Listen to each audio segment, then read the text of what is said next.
지금 우리가 마주한 돈이 막히는 시대, 금융불신의 시작은 경기도 수원시 영통구의 한 새마을금고 지점에서 시작됐습니다. 이 영상이 우리 부모님, 나중에 나에게 필요한 이야기라면 좋아요와 구독으로 함께 준비해 보시면 좋겠습니다. 지금부터 그날의 창구 앞 풍경을 함께 들여다보겠습니다. 유리문에 하얀 종이 한 장이 붙어 있었습니다. 영업 중단 안내라는 제목 아래 몇 줄의 작은 글씨가 적혀 있었죠. 평소처럼 통장을 들고 온 고령층 고객들이 하나둘 모여들기 시작했습니다. 첫 번째로 도착한 70대로 보이는 할머니가 문을 밀어봤지만 꿈쩍하지 않았어요. 돋보기를 꺼내 안내문을 읽으려 했지만 글씨가 너무 작았습니다. 곧이어 도착한 다른 어르신들도 마찬가지였죠. 80대로 보이는 한 어르신이 가방에서 통장 3개를 꺼내 들었습니다. 지난주 건강검진에서 추가 정밀검사가 필요하다는 통보를 받았거든요. 검사비만 150만 원. 그 돈이 모두 이 지점 계좌에 들어 있었습니다. 오전 10시가 넘어서야 새마을금고 중앙회 직원이 현장에 나타났습니다. 모여든 어르신들 앞에서 간단한 설명이 이어졌어요. 지점 운영이 어려워져 당분간 문을 닫게 되었다는 내용이었죠. 구체적인 재개 일정은 정해지지 않았다고 했습니다. 상황을 파악한 어르신들의 표정이 굳어졌습니다. 가장 가까운 다른 지점은 버스로 40분 거리였어요. 평소 걸어서 5분이면 도착할 수 있는 곳이었는데 말이죠. 그 어르신은 그날 오후 아들에게 전화를 걸었습니다. 새마을금고가 갑자기 문을 닫았다고 알렸어요. 전화 너머 아들의 목소리에서 당황스러움이 느껴졌습니다. 새마을금고는 엄밀히 말하면 일반 은행과는 다르다는 설명을 들었지만 정확히 무엇이 다른지는 알기 어려웠어요. 해당 지점은 30년 넘게 이 지역 고령층의 금융 거점 역할을 해왔습니다. 매월 연금을 받고 적금을 넣고 손자 용돈을 보내던 곳이었어요. 직원들과는 이름까지 알고 지내는 사이였죠. 그날 저녁 지역 뉴스에서 해당 지점 폐쇄 소식이 짧게 보도됐습니다. 경영 악화로 인한 일시 휴업이라는 표현이 사용됐어요. 하지만 현장에 있던 어르신들에게는 일시라는 말이 와닿지 않았습니다. 문이 닫힌 지 일주일이 지나도 재개 소식은 들리지 않았어요. 어르신들은 그제야 깨달았습니다. 자신들이 맡긴 돈이 생각만큼 안전하지 않을 수도 있다는 사실을 말이죠. 그 유리문 뒤에는 단순히 예금만 있던 게 아니었습니다. 수십 년간 쌓아온 신뢰와 일상의 안정감이 함께 갇혀 있었어요. 예금자 보호가 되는지, 언제 다시 문을 열지, 다른 곳에서 돈을 찾을 수 있는지 아무것도 확실하지 않았습니다. 평생 믿고 맡겨둔 곳이 하루아침에 문을 닫았을 때 그들이 느낀 건 단순한 불편함이 아니었어요. 생존의 불안이었습니다. 새마을금고 간판을 보면 대부분 사람들이 은행이라고 생각합니다. 실제로는 그렇지 않아요. 금융감독원이 감독하는 일반 은행과 달리 새마을금고는 중앙회라는 자체 조직이 관리하고 있습니다. 정부 기관이 아닌 내부 조직이죠. 예금자 보호법상 보호 한도는 똑같이 1인당 1억 원까지입니다. 하지만 문제가 생겼을 때 대응 방식은 완전히 달라요. 일반 은행이 문제가 생기면 금융감독원과 예금보험공사가 나섭니다. 공적기관이 개입해서 신속하게 처리하죠. 반면 새마을금고는 중앙회 자체 기금으로 해결해야 합니다. 예금자 보호기금도 내부에서 운영되고 있어요. 수원 지점이 문을 닫던 날, 현장에 모인 어르신들 중 이런 차이점을 아는 분은 거의 없었습니다. 30년 넘게 이용해온 분들도 마찬가지였어요. 간판에 금고라고 써 있지만 은행처럼 안전할 거라고 믿어왔거든요. 더 큰 문제는 금고마다 경영 상태가 천차만별이라는 점입니다. 건전한 곳도 있지만 부실한 곳도 상당해요. 정부가 전국 새마을금고를 대상으로 전수감사를 진행하고 있습니다. 구조조정 대상도 선별하고 있죠. 하지만 이런 정보는 일반 고객에게 공개되지 않습니다. 내가 이용하는 금고가 건전한지 위험한지 알 방법이 없어요. 경영진도 문제가 심각해질 때까지 공개하지 않는 경우가 많습니다. 지난 몇 년간 폐쇄된 새마을금고 지점들을 살펴보면 패턴이 보입니다. 대부분 사전 예고 없이 갑자기 문을 닫았어요. 고객들은 당일 아침에야 상황을 알게 됐죠. 70대로 보이는 한 어르신이 말했습니다. 새마을금고도 정부에서 관리하는 줄 알았는데 이런 인식이 일반적이에요. 마을 이름이 붙어 있고 오랫동안 지역에 뿌리 내리고 있어서 더욱 안전해 보였거든요.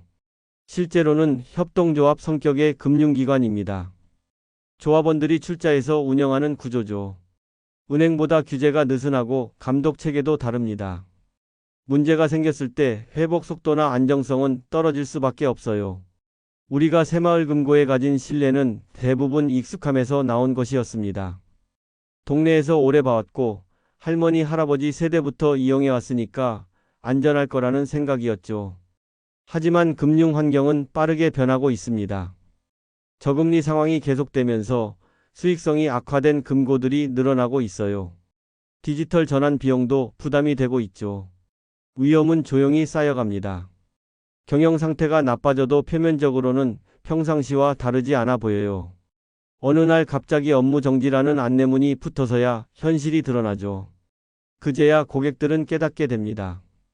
자신들이 믿어온 안전함이 착각이었을 수도 있다는 사실을 말이에요. 2025년 새해와 함께 금융제도에 큰 변화가 시작됐습니다. 하지만 대부분 사람들은 아직 모르고 있어요. 가장 중요한 변화는 예금자 보호 한도 상향입니다. 기존 5천만 원에서 1억 원으로 올라갔죠. 은행이 망해도 1억 원까지는 정부가 보장해준다는 뜻이에요. 하지만 이 소식을 제대로 아는 고령층은 많지 않습니다. 서울 성북구에 사는 72세 나은정 할머니도 마찬가지였어요. 지난달 은행을 방문했을 때 창구 직원이 잠깐 언급한 것을 듣고서야 알게 됐죠. 이렇게 중요한 걸 왜 뉴스 한 줄로만 끝내요? 할머니의 답답함이 묻어났습니다. 은행 대리업도 단계적으로 확대되고 있습니다. 우체국이나 농협에서도 시중은행 업무를 대행할 수 있게 된 거예요. 가까운 곳에서 더 편리하게 은행 업무를 볼 수 있다는 장점이 있죠. 하지만 어떤 업무가 가능한지, 수수료는 얼마인지 구체적인 안내는 부족합니다. 많은 어르신들이 기존 방식대로 멀리 있는 본점까지 가고 있어요. 더 큰 변화는 오픈 파이낸스 시스템 도입입니다. 모든 금융 자산을 하나의 앱에서 통합 관리할 수 있게 된다는 내용이에요. 예금, 적금, 보험, 증권을 한 번에 확인할 수 있죠. 젊은 세대에게는 편리한 시스템일 수 있습니다. 하지만 고령층에게는 또 다른 디지털 장벽이 될 수 있어요. 기존에도 인터넷 뱅킹과 모바일 앱 사용에 어려움을 겪고 있는데 새로운 통합 시스템까지 익혀야 하는 상황입니다. 고령층 보호 조항도 강화됐어요. 65세 이상 고객이 고위험 금융상품에 가입할 때 48시간 숙려제가 의무화된 거죠. 즉석에서 가입하지 못하고 이틀 동안 생각할 시간을 갖도록 한 겁니다. 이런 제도 변화들은 대부분 관련 업계 내부나 전문 매체를 통해서만 발표됩니다. 일반인들이 쉽게 접할 수 있는 홍보는 거의 이루어지지 않아요. 정부 부처 홈페이지에는 관련 내용이 올라와 있지만 전문 용어로 가득해서 이해하기 어렵습니다. 고령층이 직접 찾아서 읽기에는 너무 복잡해요. 결국 정보를 아는 사람과 모르는 사람 사이에 격차가 벌어지고 있습니다. 금융회사 직원들도 모든 변화를 정확히 파악하지 못하는 경우가 많아요. 고객에게 제대로 설명해주지 못하는 상황이 빈번하게 발생하죠.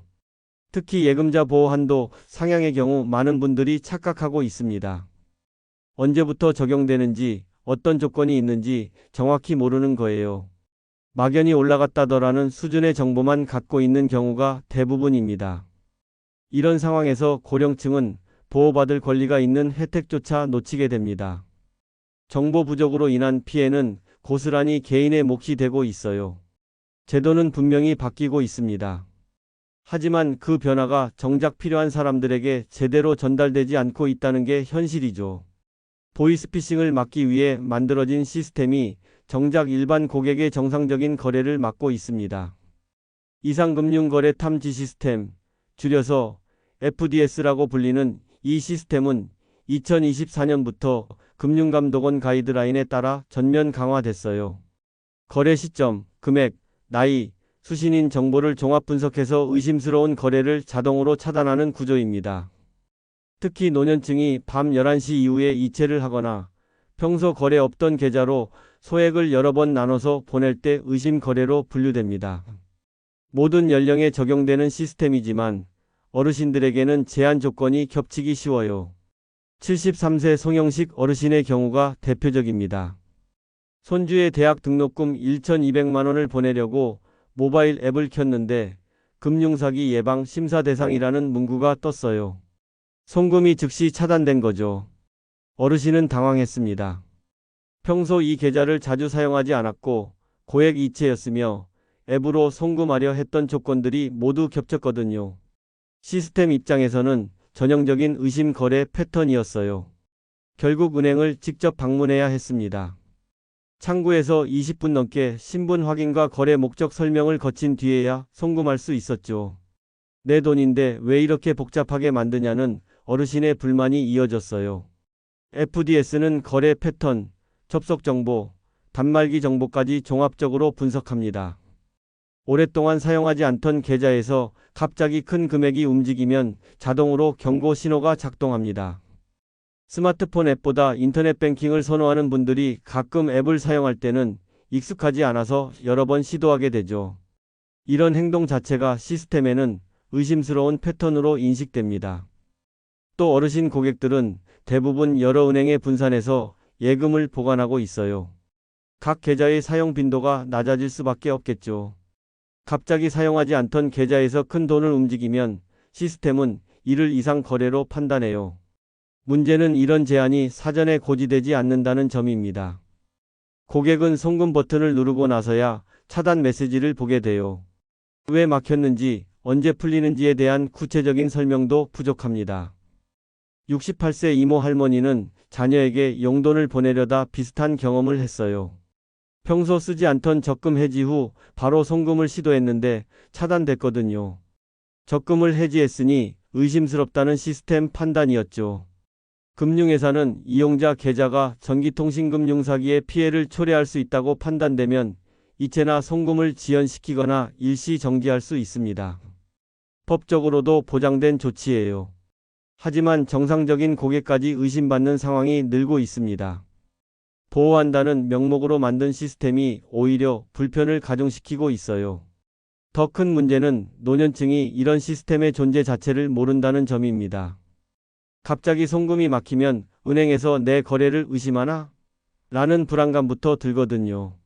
범죄를 막기 위해 만든 시스템이 정작 정상 거래를 막는 역설이 벌어지고 있습니다. 당하지 않도록 미리 막아버리는 구조 속에서 우리는 점점 더 복잡한 절차를 거쳐야 하는 거죠. 박미영 씨는 평소처럼 아침 일찍 새마을 금고로 향했습니다. 하지만 문 앞에는 예상치 못한 안내문이 붙어 있었어요. 69세인 박미영 씨에게 이 금고는 30년 넘게 다닌 터전이었습니다. 매월 연금을 받고 적금을 넣고 손자 용돈까지 보내던 곳이었거든요. 갑자기 문이 닫히자 가슴이 내려앉았어요. 어떻게 이런 일이? 박미영 씨는 휴대폰을 꺼내 딸에게 전화를 걸었습니다. 미선아, 금고가 문을 닫았다. 왜요? 갑자기요? 모르겠다. 그냥 종이 하나 붙어 있어. 딸의 목소리에서도 당황스러움이 느껴졌어요. 박미영 씨는 그동안 이곳에 모든 돈을 맡겨두었거든요. 생활비 통장부터 목돈까지 총 8천만 원이 있었습니다. 다음 날 박미영 씨는 근처 시중은행을 찾았어요. 돈을 옮겨야겠다고 생각했거든요. 계좌를 새로 만들고 싶은데요. 창구 직원이 서류를 내밀었습니다. 하지만 설명을 듣다 보니 생각보다 복잡했어요. 본인 확인을 위해 몇 가지 질문을 드려야 합니다. 모바일 앱도 같이 가입하시는 게 좋을 텐데요. 앱은 잘 못 써서. 요즘은 대부분 앱으로 업무를 보시거든요. 지점 방문하시면 대기 시간도 길고요. 박미영 씨는 눈치가 보였습니다. 뒤에 대기 중인 젊은 고객들이 스마트폰을 만지작거리며 기다리고 있었거든요. 창구 직원은 친절했지만 설명이 빨랐어요. 온라인 뱅킹, 보안카드, SMS 인증 같은 용어들이 쏟아졌습니다. 박미영 씨는 절반도 이해하지 못했어요. 일단 기본 통장만 만들어 주세요. 네, 하지만 인터넷 뱅킹은 나중에라도 꼭 신청하세요. 안 그러면 불편하실 거예요. 계좌 개설 후 박미영 씨는 또 다른 문제에 부딪혔습니다. 새마을금고에서 돈을 빼내는 일이었어요. 가장 가까운 다른 지점이 버스로 40분 거리였거든요. 그곳에서도 기다림의 연속이었습니다. 본인 확인, 거래 목적 설명, 서류 작성까지 2시간이 넘게 걸렸어요. 이렇게 복잡할 줄 몰랐네요. 박미영 씨가 중얼거리자 옆 창구 직원이 말했습니다. 요즘은 다 이래요. 보안 때문에 절차가 많아졌거든요. 집으로 돌아온 박미영 씨는 지쳤습니다. 평생 금융 거래가 이렇게 어려운 일인 줄 몰랐거든요. 예전에는 통장 하나면 모든 게 해결됐는데 이제는 앱도 알아야 하고 인터넷도 써야 한다는 말을 들었어요. 며칠 후 박미영 씨는 다시 은행을 찾았습니다. 적금을 만들려고 했거든요. 하지만 창구 직원의 반응이 달랐어요. 적금은 앱에서 가입하시는 게 금리가 더 좋아요. 창구에서는 수수료도 있고요. 앱은 어떻게 하는 건가요? 직원이 간단히 설명해줬지만 박미영 씨에게는 여전히 어려웠습니다. 결국 창구에서 가입했지만 금리는 앱보다 낮았어요. 박미영 씨는 그날 깨달았습니다. 자신이 점점 은행에서 환영받지 못하는 고객이 되고 있다는 사실을 말이에요. 디지털을 모르는 고객은 비효율적이고 번거로운 존재가 된 거였죠. 박미영 씨의 한숨 속에는 변화하는 금융 환경에 대한 막막함이 담겨 있었습니다. 박미영 씨의 혼란은 시작에 불과했습니다. 몇 주 후 박미영 씨가 다시 은행을 찾았을 때 창구 개수가 줄어 있었어요. 예전에는 5개였는데 3개만 운영하고 있었거든요. 대신 벽면에는 큰 화면이 설치되어 있었습니다. 영상 상담을 이용해 보세요. 더 빠르고 편리합니다. 직원이 안내했지만 박미영 씨는 고개를 저었어요. 화면으로는 잘 못 봐요. 직접 얘기하는 게 편한데. 대기 시간이 좀 걸릴 수 있어요. 실제로 기다림은 길었습니다. 앞서 온 어르신들도 모두 비슷한 일로 왔더군요. 통장 기입, 계좌 이체, 적금 해지 같은 기본적인 업무였어요. 창구에 앉은 박미영 씨에게 직원이 말했습니다. 이런 업무는 앱에서 바로 할 수 있어요. 한번 배워두시면 편하실 텐데요. 저는 앱이 어려워서. 그럼 전화 상담은 어떠세요? 365일 24시간 가능하거든요. 박미영 씨는 며칠 후 전화 상담을 시도해 봤습니다. 하지만 자동응답만 나왔어요. 원하시는 업무를 선택해 주세요. 계좌 조회는 1번, 이체는 2번. 숫자가 계속 나열됐지만 박미영 씨가 원하는 건 없었습니다. 상담원 연결을 위해 0번을 눌렀더니 현재 대기 중인 고객이 많아 연결까지 시간이 걸립니다라는 안내만 반복됐어요. 결국 30분을 기다린 끝에 포기했습니다. 한편 은행 내부에서도 변화가 일어나고 있었어요. 창구 직원들은 실적 압박을 받고 있었거든요. 앱 가입 유도, 상품 판매, 처리 건수 등이 모두 평가 기준이었습니다. 고령층 고객 응대는 시간이 오래 걸렸어요. 같은 설명을 여러 번 해야 하고 서류 작성도 도와줘야 했거든요. 효율성 측면에서는 비생산적인 업무로 여겨졌습니다. 새마을금고가 문을 닫은 지 한 달이 지났습니다. 박미영 씨는 그동안 미뤄왔던 일을 시작하기로 결심했어요. 스마트폰 앱 배우기였습니다. 먼저 은행 지점에서 운영하는 디지털 교육 프로그램에 신청했어요. 매주 화요일 오전 10시 같은 처지의 어르신 5명과 함께하는 수업이었죠. 첫 시간은 기본적인 화면 조작부터 시작했습니다. 터치, 스크롤, 확대하기 같은 동작들이었어요. 강사의 설명을 따라하니 조금씩 감이 왔어요. 하지만 집에 가서 혼자 해보면 또 헷갈렸죠. 두 번째 주에는 은행 앱 설치와 로그인을 배웠습니다. 아이디와 비밀번호 설정이 가장 어려웠어요. 영문과 숫자, 특수문자를 섞어야 한다는 조건 때문이었죠. 박미영 씨는 메모장에 비밀번호를 적어 두었습니다. 보안상 좋지 않다는 걸 알았지만 기억하기에는 너무 복잡했거든요. 세 번째 주에는 잔액 조회와 이체 방법을 익혔어요. 계좌번호 입력할 때 실수가 많았지만 반복하다 보니 손에 익었습니다. 이제 집에서도 돈을 보낼 수 있네요. 박미영 씨는 처음으로 성취감을 느꼈어요. 하지만 모든 게 순탄하지는 않았습니다. 어느 날 앱에서 본인 인증을 요구했는데 휴대폰으로 온 인증번호를 입력하는 과정에서 막혔어요. 시간 제한이 있다는 걸 몰랐거든요. 몇 번 실패한 후 박미영 씨는 은행에 전화했습니다. 상담원의 도움으로 문제를 해결할 수 있었죠. 한 달간의 교육이 끝날 무렵 박미영 씨는 혼자서도 기본적인 은행 업무를 처리할 수 있게 됐습니다. 잔액 확인, 이체, 거래 내역 조회까지 가능했어요. 물론 여전히 어려운 부분은 많았어요. 새로운 메뉴가 생기거나 업데이트가 되면 또 헷갈렸거든요. 하지만 예전처럼 막막하지는 않았습니다. 박미영 씨는 이제 은행을 방문하는 횟수가 절반으로 줄었어요. 간단한 업무는 집에서 처리할 수 있게 된 거죠. 창구 대기 시간도 아낄 수 있었습니다. 더 중요한 변화는 마음가짐이었어요. 새로운 금융 서비스가 나와도 배울 수 없다고 포기하지 않게 됐거든요. 시간이 걸리더라도 천천히 익혀나갈 수 있다는 자신감이 생겼습니다.